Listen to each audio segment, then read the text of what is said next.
During a rainstorm on the morning of October 22nd, 1968, in the Atlantic Ocean, the United States completed one of its most remarkably successful tests yet of man and machine in space. But this was only the ending.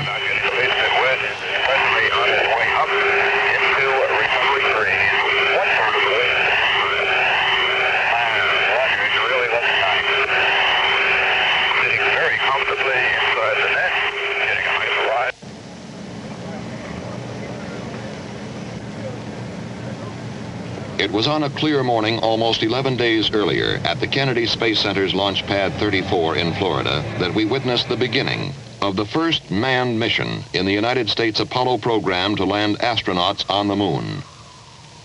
The purpose of the flight of Apollo 7 could be stated very simply: prove that the spacecraft command and service modules would function properly in space long enough to carry men to the moon and back.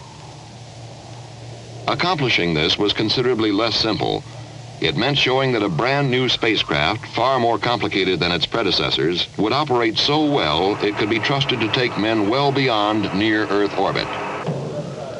The astronauts were spacecraft commander Walter Schirra and pilots Donn Eisele and Walter Cunningham.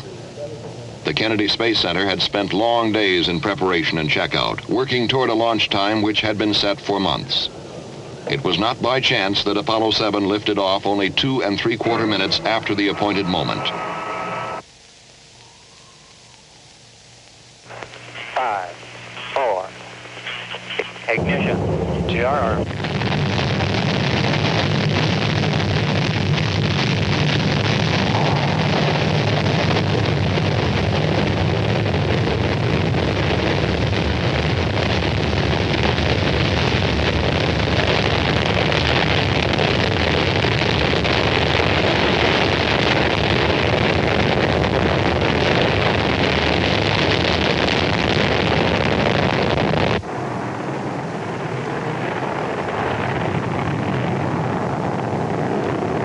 The Marshall Space Flight Center had spent years directing development and testing of the Saturn 1B launch vehicle, and it was not by chance that Apollo 7 was placed almost exactly on its planned trajectory into orbit about the Earth. Your Godspeed, Apollo 7. Thrust is okay. Roger thrust. Roll, roger. Very early in the flight, the general pattern of go for Apollo 7 was established in a conversation between the spacecraft and mission control at the Manned Spacecraft Center in Houston, Texas. Right on the old button. Very good. Flight booster. Go. We appear we may be slightly marginal on LOX. We'll keep it. Okay, stand by. Cut off. J2, cut off. Beautiful. Fido. Flight photo, we're go. Go across the board. TMC looks good, flight. 25,553. H dot is minus 4 balls 1. Across the board, Apollo 7, we have you go for orbit here. Go for orbit. Apollo 7 was also go for an exhaustive series of tests of its worthiness in space. One of the first things which had to be learned was whether the astronauts could control the spacecraft combined with the S-4B Saturn stage. A very similar thing would have to be done during the early phases of a lunar mission. The answer was not long in coming. 3, 2, 1, mark. S-4B test complete. Beautiful. That was outstanding. Real fine, outstanding. Next, the spacecraft and S-4B stage were separated. The question now was whether the astronauts could turn their spacecraft around and control it to the degree required for future physical link-ups with equipment in space. For this, too, would have to be done in the lunar flight. Thrusting. And again, the answer was yes. Was it little flashes like Gemini? Something that will not be seen in the lunar flight or in any other forthcoming Apollo mission were the panels at the top of the S-4B stage.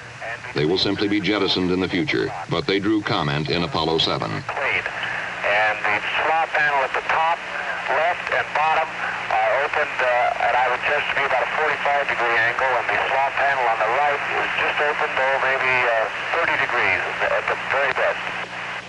Roger. Looks like you're looking at a 4-jawed angry alligator. Apollo 7 escorted its spent S-4B stage through space for perhaps 30 minutes, then departed. That's a bigger one, Tom. Rated now? Yes. Yeah.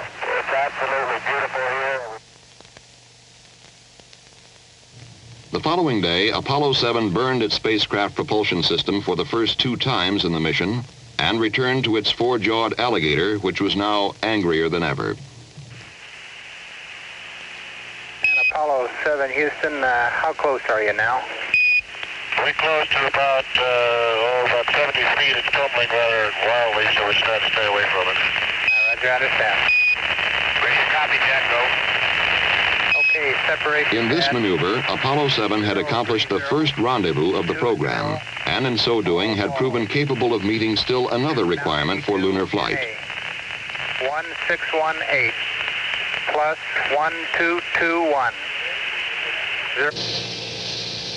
Then, as we were to see in some of the most dramatic film ever returned from space, the crew would settle down to a weightless life in a spacecraft with 4 times more room than Gemini. Bring command. Off. Minimum. Low. Off. AC. There would be a host of other tests under a host of other conditions.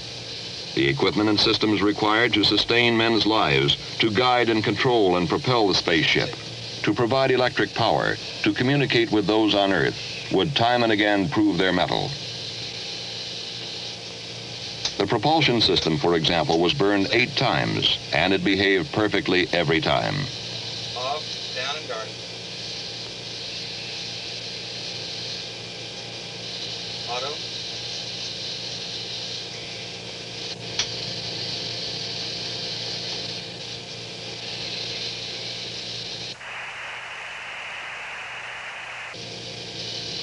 The crew worked with a telescope and a sextant, taking landmark and star sightings for navigation, as will be required for lunar flight.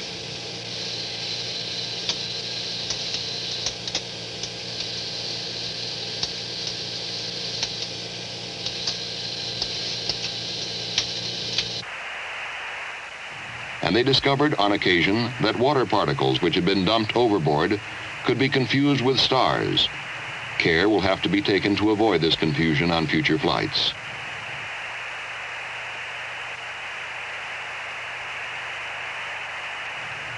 All in all, though, problems were minor and generally were readily overcome or solved. The spacecraft almost seemed to grow stronger as the days went by.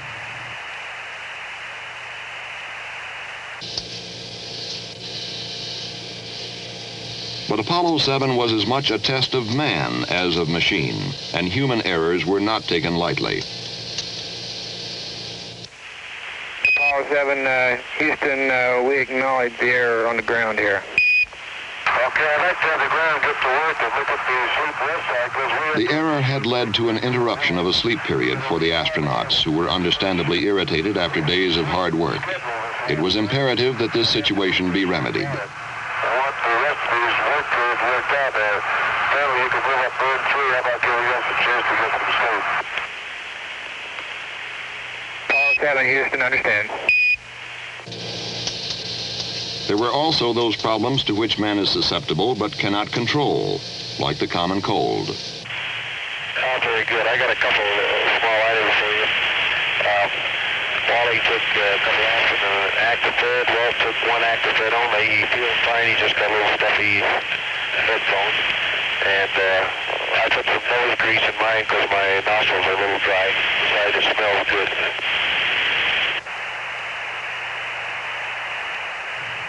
As the cold spread to all 3 astronauts, doctors feared that there might be discomfort, even pain, with eardrums as pressure increased during re-entry.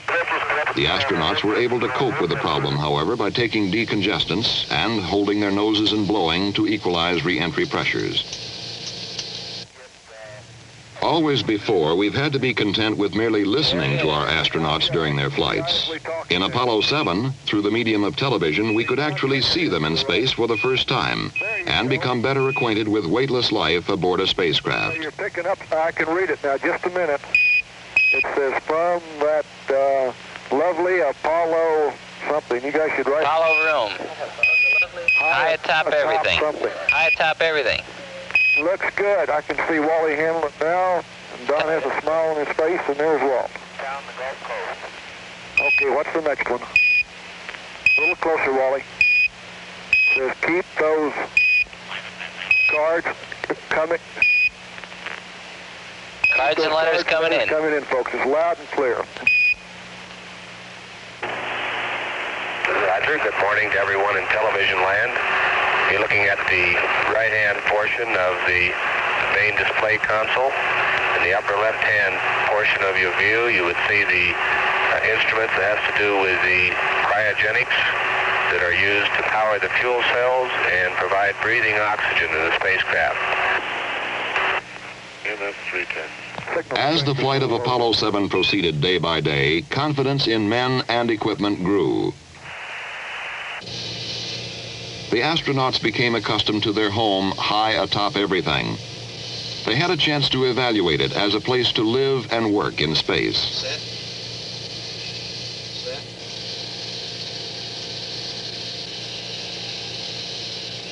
Is that all?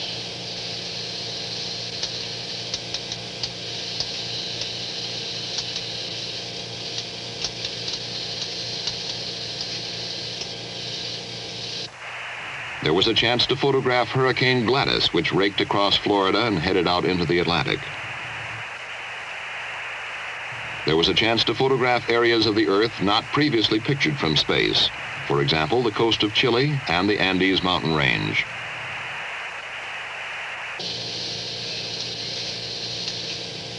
The crew could evaluate such things as the importance of exercising,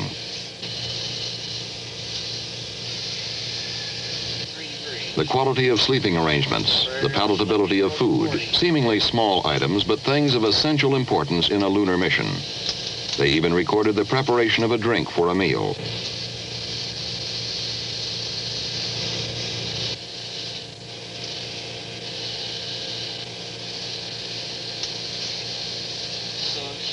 We have Comet Australia. By the time Apollo 7 entered its 11th day in space, it had exceeded the time required for a flight to the moon and back. It was also well on its way to accomplishing all planned objectives and more. Apollo 7 was called 101% successful. On the morning of October 22nd, 1968, Apollo 7 began its final revolution, the 163rd. At approximately 259 hours and 39 minutes after liftoff, the spacecraft propulsion system was burned for the final time, and Apollo 7 headed home to Earth.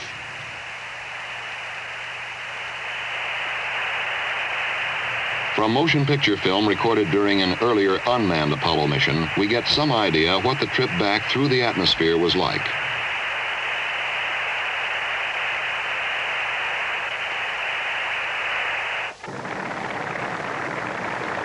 In less than an hour after touchdown in the Atlantic Ocean, the flight crew emerged from helicopters which had brought them to the recovery ship, the carrier USS Essex.